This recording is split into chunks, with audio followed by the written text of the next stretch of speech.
کے تمام اپنے دائرے کار میں جد و جہد سے کام لیتے رہے، ترقی کرتے گئے اور دنیا سے یہ کہتے گئے کہ میں اپنے فن کی بلندی سے کام لے لوں گا، میں اپنے فن کی بلندی سے کام لے لوں گا، مجھے مقام نہ تو خود مقام لے لوں گا۔ انہی عظیم الشان ہستیوں میں سے ایک نام حکیم الامت مجدد الملت حضرت مولانا اشرف علی تھانوی رحمۃ اللہ علیہ کا بھی ہے کہ خالق کائنات نے آپ کو جہاں ایک طرف تفسیر و حدیث میں مہارت کی سرائیوں پر پہنچایا تھا، وہیں فقہ و فتاوی کو آپ کی وجہ سے مائے افتخار بھی عطا کیا تھا۔ آپ اگر ایک طرف تصوف و سلوک میں بے مثال راہی تھے تو دوسری طرف اصلاح و تجدید کے ایک عظیم رہنما بھی۔ آپ اگر ایک طرف تصنیف و تالیف کے شہسوار تھے تو دوسری طرف تقریر و خطابت کے بیتاج بادشاہ بھی۔ آپ اگر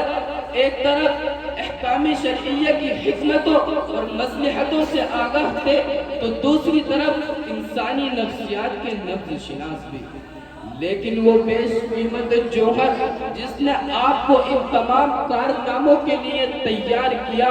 جس نے آپ کی ان تمام سرگرمیوں میں رنگ روغن بھرا، وہ آپ کا انضباط اوقات اور پابندی اعمال ہے۔ سامعین گرامی قدر، اگر آپ حکیم الامت حضرت تھانوی کے مختلف النوع کارناموں کی کامیابی کا راز جاننا چاہتے ہو تو یاد رکھیے حضرت نے زمانے طالب علمی سے ہی اپنے کاموں کے لیے الگ الگ وقت کو مقرر کر رکھا تھا۔ کسی کام میں بے ترتیبی آپ کو قطعاً پسند نہ تھی، ہر کام کو اس کے وقت میں انجام دیتے اور اسی چیز نے آپ کے اوقات کے اندر برکت عطا کی۔ آپ دنیا کے سامنے گوہر پیش بہا بن کر نکلے۔ میں بلا جھجک کہہ سکتا ہوں کہ بیان القرآن جیسے عظیم الشان تفسیری کتاب کی تصنیف پابندی اوقات ہی کا نتیجہ ہے۔ تصوف و سلوک میں رائج بدعات کا خاتمہ انضباط اوقات ہی کا نتیجہ ہے، اور معاشرے میں پھیلی ہوئی برائیوں اور رسم و رواجوں کا خاتمہ انضباط اوقات ہی کا نتیجہ ہے۔ سالکین راہ طریقت اور متبعین شریعت کے لیے ملفوظات و مکتوبات کا وجود انضباط اوقات ہی کا نتیجہ ہے، اور روشن ستاروں کی طرح چمکتے ہوئے غیر معمولی تعداد میں خلفاء کا وجود انضباط اوقات ہی کا نتیجہ ہے۔ سامعین گرامی قدر، اگر آپ حکیم الامت حضرت تھانوی کے یہاں ان کے انضباط اوقات کی اہمیت کا اندازہ لگانا چاہتے ہو تو اٹھائیے متاع وقت کاروان علم صفحہ 250 پر لکھا ہے۔ آپ کے دور طالب علمی کا یہ ایک عجیب معمول لکھا ہے کہ دوران طالب علمی میں جب آپ کے پاس آپ کا عزہ و عارف کے خطوط آتے تو آپ ان کو ایک گڑھے میں ڈال دیتے، سالانہ امتحان سے فراغت کے بعد ان خطوط کو پڑھتے اور جب ان پر عمل در آمد کرتے اور کوئی آپ کی طرف سے جواب نہ دینے کی شکایت کرتا تو آپ فرماتے میں کتابیں پڑھنے گیا تھا اور وہاں کتابیں ہی پڑھتا رہا، خطوط پڑھنا میرا موضوع نہیں تھا، اس لیے سالانہ امتحان دینے کے بعد خطوط پڑھے اور اب حاضر خدمت ہوا ہوں۔ اور اسی پر بس نہیں بلکہ قدرت نے آپ کی ذات کے اندر پابندی اوقات کا جذبہ اس قدر کوٹ کر بھر دیا تھا کہ آپ ضرب مثل بن گئے۔ آپ فرمایا کرتے جو کام ضروری ہے پہلے اس کو کرنا چاہیے، جی لگے یا نہ لگے، یہ تو پوری حالت میں جی لگنے کا انتظار کیا جائے۔ آپ کے سوانح نگار خواجہ عزیز الحسن اپنی کتاب اشرف السوانح صفحہ 30 پر لکھتے ہیں کہ آپ کی بہت ہی نمایاں خصوصیت آپ وقت ضائع نہیں فرماتے۔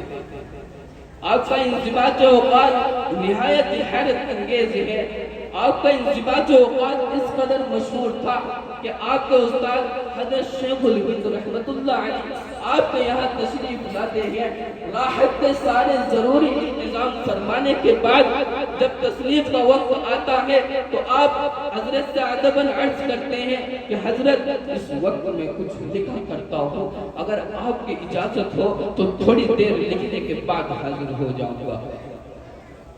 حضرت شیخ الہند رحمت اللہ علیہ جیسا بے مثالی مربی نہایت ہی خوش دلی کے ساتھ یہ جواب دیتا ہے کہ ضرور لکھو، میری وجہ سے اپنا حرج ہرگز نہ کرو۔ میرا عزیز طلبہ، یہ تھی حضرت تھانوی کے انضباط و اوقات کے متعلق چند شہادتیں جو انتہائی وضاحت کے ساتھ ہم سے یہ کہہ رہی ہے اگر کامیابی اور کامرانی کو ارادہ ہے تو پابندی اوقات کو اپنا رہنما بنا لو، اگر اسلام اور امت کی خدمت کرنے کا کچھ جذبہ ہے تو پابندی اوقات کو لازم پکڑ لو، اور اگر عوام و حضرات کی اصلاح اور راہ راست پر لانا ہے تو حضرت تھانوی رحمت اللہ علیہ کے انضباط اوقات سے سبق حاصل کر لو۔ لہذا آج ہم اپنے گریبانوں میں جھانک کر دیکھیں کہ آج انضباط اوقات کی کتنی سنجیدہ ہے۔ یہ معلوم ہوتا ہے اس زمانے میں ہمارا کوئی انضباط اوقات نہیں۔ ذرا غور کرو ہمارے 24 گھنٹے کس طرح اور کہاں صرف ہوتے ہیں اور کتنی فضولیات ہمارے ساتھ لگی ہوتی ہے، کس حد تک ہمارے ساتھ فضولیت لگی ہوتی ہے اور کس حد تک ہم اپنے درجے غافل، اپنے مقاصد سے غافل ہوتے ہیں۔ یہی وجہ ہے کہ ہم کسی خاص موضوع میں درجے کمال کو نہیں پہنچ پاتے، اور جب مدارس کی چہار دیواری سے باہر قدم نکالتے ہیں تو دنیا طعنے دیتی ہے، اس وقت خود ہمیں اپنی ذمہ داریوں کا احساس ہوتا ہے اور ماضی کی زندگی پر کف افسوس ملنے کے سوا کچھ حاصل نہیں ہوتا۔ لیکن سچ ہے کہ بیکاری جنوں میں سر پیٹنے کا شغل، کہ بیکاری جنوں میں سر پیٹنے کا شغل، جب ہاتھ ٹوٹ جائے تو پھر کیا کرے کوئی۔ دعا کریں اللہ تبارک و تعالی ہم سب کو وقت کا پابند بنانے کی توفیق عطا فرمائے۔ وآخر دعوانا الحمدللہ رب العالمین۔